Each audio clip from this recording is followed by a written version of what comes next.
It was business as usual for Alexander Volkanovski at UFC 314 as he put on one of the greatest performances of his career against Diego Lopes when it mattered most. And that's what the greats do, they turn it on when it counts. A large amount of the post-fight media has been focused on Volk breaking curses, right? The EA cover curse, the 35 curse, the Drake curse. But a curse is only as real as you make it, and in typical Volkanovski fashion, he largely disregarded it. When you think about Alexander Volkanovski's style of fighting and motifs in his career, you can look at him overcoming adversity, but that is, in my opinion, part of a larger piece of his game. When I look at Volkanovski fighting, I see confidence. The confidence to trade in the pocket, controlling momentum and making you suffocate, because he's able to do everything he wants, and you're giving him very little back. Vintage Volkanovski is him tagging his opponent, and then smiling, landing a cheeky little inside leg kick, and then he starts chirping at you. Borderline cocky, but he's backing it up, making you feel like an amateur. The recent run that Volkanovski has been on has strayed away from that. After the first Makhachev loss, he lost a bit of it. Rebounded a little bit with the Yair fight, gained a little bit back, lost on short notice, and I don't care what anybody says, he rushed back too quickly, and it impacted his chin in the Topuria fight. Maybe not even to a degree where it would change the outcome of the fight. Maybe we see a similar sequence to the one we saw against Diego Lopes, where he recovers, where he grabs a single, works to the clinch, tries to get some composure back. He took a solid 14 months off, got back to where he needed to be mentally and chin-wise, because that's something you can do to help your chin. Slowing down a little bit isn't always a bad thing. Like if Darren Elkins, for example, took a year off, I feel like you might be able to have a little bit of a career resurgence, a little bit more success. Maybe not quite ranked, but he could string a couple together, right? Because he has been in so many wars back to back to back. He hasn't taken time off ever, always been active, and it's caught up with him. So Volk taking a year off was a very tactical move, because having confidence in his chin allows him to push that extra little bit. Volk, in his own event recap, said that he was actually happy that he got clipped, because now he knows he can take a big-ass punch and recover. I thought that was very interesting. The fight was phenomenal. The post-fight speech was electric. For everyone watching, adversity is a privilege. It really is. I love you all. It's an opportunity. That is so tough. They already put it on a shirt. Good shirt design, too, I would know. And, I'm not afraid to admit it, okay? I cried when he walked out. I thought this very well could be the end. And I was glued to my screen when he was fighting, trying to will him on as if me paying more attention to the fight would help him win. Truly delusional stuff. The last round was really tense as well because Diego Lopes was still very much in the fight. He hadn't gassed out like everybody expected from him. And then the final horn sounded, and I burst into tears again. Okay, I started up the post-fight live stream, still sniffling. Everybody's asking me, are you crying? And I'm like, no. But it's super emotional, you know, because we don't get these kinds of happy endings. We've been let down by Poirier and Holloway and Stipe. Not that Makhachev and Topuria are bad guys, but it's been a long time since an old guy won a big fight. As for scoring, I've heard some people give Lopes the fight, which I don't think is quite ideal. It's not impossible to give him 2-4-5, though. I think Volk 1-3-5 is the most common scorecard. 2 is weird because Volk stunned Lopes twice early, got knocked down late, so how do you weigh that? Everybody got PTSD when Volk got knocked down at the end of the second. It was such a perfectly unperfect punch, right? A combination between a straight and an overhand, almost looking like a girly punch. But Diego Lopes is so good at throwing it like that. He generates so much power, and then Volk recovered, and everybody breathed a sigh of relief. But then we knew, oh shit, this could happen again. This wasn't a one-time deal. If you can catch someone once, you can probably catch him twice. So Volk was on high alert. Everybody watching at home was also on high alert. The fourth round was Lopes's overall best round. He landed more consistent shots than he had in others, and he actually rocked Volk, took his eyesight for a minute or two. I get an eyelash in my eye, and I panic. Okay, this guy lost eyesight and just fought a little bit more defensive for a couple of minutes. Crazy stuff. 5 was close, but I gave it to Volk. I can see why you'd swing Diego Lopes. The whole fight, I was yelling at my TV, Diego, I love you, but it's not your time, buddy. You know, and he proved that he is really good. His cardio can hold up over 5 rounds while still being dangerous. Volk had trouble taking him down and working in the clinch in the later rounds. Diego has kind of long limbs. He's a little bit lanky in some ways, but he's also very solid. We learned a lot about him in this fight, and I have no doubt that he will at least stay top 5 for the next 5-ish years. He's going to be a problem for a lot of guys. There's a certain subsection of fans who say that Volk ran the whole time. That's not quite accurate. He was elusive, for sure. But you have to be against Diego, and he still had these moments where he'd plant and engage in the pocket. People have actually compared the fight to Lerone Murphy versus Josh Emmett, and that just doesn't feel right. It's kind of hard to put into words, but I'm going to try, I guess. Alexander Volkanovski is an example of a fighter with low finishing potential, still being entertaining. Piotr Yan, our Pookie Bear, is another example. He has a 40% finish rate in the UFC. He hasn't finished a fight since 2020, but he is still highly entertaining. Both of these guys put themselves in positions where they are so high level and so technical that even them winning a decision is entertaining and often very decisive. I'm going to do a whole video on it eventually, like the concept of being entertaining whilst not being a crazy finisher, so subscribe for that. He's also for sure the featherweight GOAT, guys. Old heads are going to try and vouch for Aldo and Fedor and BJ Penn, but Volk is just a step ahead.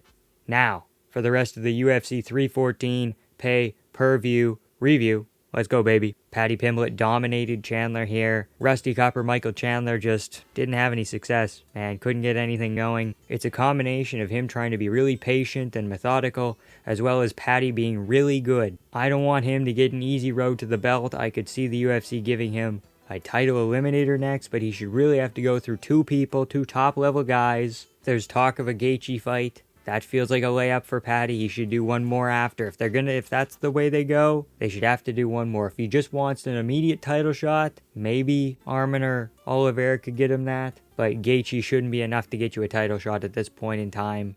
I do really want to see Ilia Topuria versus Paddy Pimblett for the lightweight belt. They were feuding for a bit there around UFC 282, I believe. Paddy threw hand sanitizer at Topuria and his team. At the time, Paddy seemed like he was the next big thing before the Jared Gordon fight. Topuria got the Mitchell fight, which really boosted his stardom after an iffy comeback performance against Jai Herbert. They seemed like they were moving in very different directions, and then after that event, Paddy got kind of put on the back burner, while Ilia Topuria became this big star instead. Now they both might even out at the top of the lightweight division, and that fight has a backstory and some heat, so I really want to see it. People in the aftermath have compared Paddy to DDP, and I can for sure see that. Unorthodox striking that gets the job done. The grappling is really the bread and butter. Both come from very small, intimate teams. Not like that. That tends to happen in somewhat remote gyms. They kind of build their own style. Whereas at a super gym, like an American Top Team, they follow the meta. Poirier, Gamrot, Dawson, Moicano, Masvidal. None of these guys are really described as awkward. They have their own unique styles, but not unique in the way that a Paddy Pimblett or Dricus du Plessis or even like a Yuri Prochazka at light heavyweight. Yair Rodriguez versus Patricio Pitbull went as expected. The one thing I didn't have on my bingo card was Yair dropping Pitbull with a punch. Yair's punch power and pocket boxing have always been a weak spot in his game, so it was really surprising to me. I think I predicted Yair by head kick into a TKO. He knocked him down with the punch, but his ground and pound still leaves a lot to be desired. It's very pitter-patter, tappy. Even when he's on top, it's like weird hammer fists. To beat Yair Rodriguez, you need to mix in the grappling at a high level. Volkanovski, Ortega, even Holloway couldn't fully stand with Yair the whole time. He had to get the threat of the takedown going. You cannot stand and hang out at range like Pitbull did here. I had relatively low expectations for the guy, but he was almost completely shut out. He didn't do enough. I think he should be ranked at featherweight, but no higher than 10. The UFC is fucking stupid, and they promised Yair a title shot with a win here, so they should go back on that promise immediately.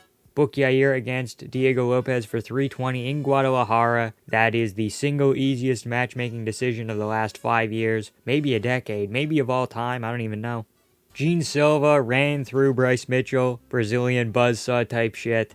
Bryce did okay on the feet in the first round with the high activity and the lead kicks and it really just felt like he was trying to get Jean off of him. But Jean Silva was just stalking him, taking that round to download information and let Bryce Mitchell gas himself out a little bit. Bad choice of words. I think the tight guillotine attempts in the first had a lasting effect on Bryce going into the second round, right? He never fully recovered. He was looking horrible on the stool. Got dropped in the second round, eventually subbed. Now, like always, people are going to have to decide if they want to glaze Jean or detract from Bryce. So I have made the conscious decision to glaze Jean Silva. Mitchell didn't look awful. He looked prepared. He was ready to go. Some game plan issues for sure. And Bryce Mitchell maybe not as physical as a lot of people expected here, but Jean Silva is very good. The way that he was able to shut everything down, the way that he was able to have a very strong base, he's a problem. Bryce was ranked 13th at the time of the fight. I think he could have been ranked maybe a little bit higher, maybe a little bit lower, depending on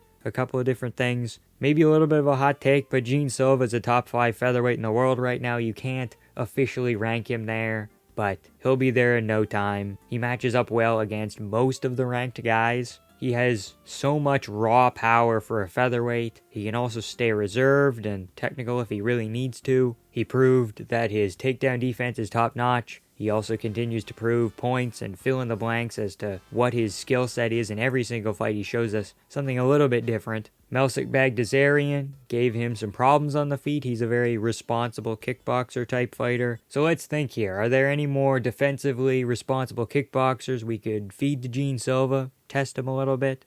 Oh, you'll do. It helps to get Jean up to a title while getting rid of a boring contender. A win over Lerone Murphy would probably put him top 5. Nikita Krylov ran into a pull 2 from Reyes. No! Super happy for the 27 sport athlete, but I feel like Krylov could have done so much more. I didn't think it was going to be an easy fight by any stretch of the imagination, but half a round, man. Reyes is back, and I like his chances against Ankalaev. I think he's kind of a weird matchup for Ankalaev. Again, still could be a little bit chinny, and light heavyweights have power. Magomed Ankalaev has power. But Reyes is pretty well-rounded, and he can do some similar things to what Blachowicz did in his fight with Ankalaev and what Rakic did. And if they can take rounds off him, I think Reyes can too. So he's 1 to 2 fights away from a title shot. I think you give him the winner of the Battle of the Blacks in Baku. That probably makes the most sense. 1 sentence each. It is the prelim lightning round, baby. Let's go. In space, no one can hear an early stoppage. Why is the second best Chinese woman putting her hands in the air? Get a room, you two. Darren Elkins, please retire. Ah yes, Mikhail Oleksiejczuk, my favorite fighting nerd. You can't win a fight where you throw 13 strikes. Marco Tullio is a marauder. Always bet on the ugly one. Overall, I went 10-3 on predictions. Pretty decent. Couple of weird picks in there. I'm like, Nikita Krylov, why not? Not the hardest card to predict, but I'm proud of myself. The card had a 61% finish rate, very satisfying outcomes up and down the card. Fun scraps as well. And Volk got the fucking belt back, baby, let's go. So I'm going to give this card 9 old men out of 10. Let me know what you thought about UFC 314 in the comment section below. Like, comment, and subscribe for more MMA content. Shout out to Shauna and Proletarian Gothic for being vampiric enjoyers. You too can get your name featured at the ends of videos by becoming a member today, just like them. Thank you all so much for watching. I love short, bald men, and have a good time.